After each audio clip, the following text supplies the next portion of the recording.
Volgende op Skemergrond. Besem het die beat van 'n baba wat probeer breakdance. Presies vir jou, Kev.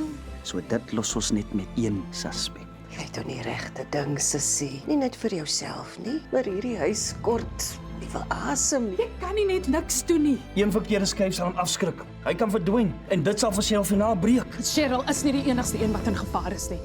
Jou dak raas my broer. Wat gaan aan? Jou man is 'n lafaard. Hy kon man tot man vir my gesê jy het 'n probleem met my. Dink jy sy spyt? Ek dink sy is maar net bietjie broos. Sy sal gou aanpas tot die nuwe normaal. Ek kon sien iets platels. Jy's gewoond aan jou huis met ander mense deel, maar ek nie. Die warmte van die gemoedsdrywers wat hier in en uitkom, dit gaan help. Dit laat my verboureerd voel. Is jy spyt dat jy die plaas aan Sander verhuur het? Ek is lief vir Patty soos my eie kind en om haar so gelukkig daar te sien. Dit maak op vir wat ek mis. Jy gaan nie daai distrek speel nie. Hoekom nie? Want is disrespekvol. Julle vroumense sal nie verstaan nie. Maak my die byt vir die trap. Ek kan nie.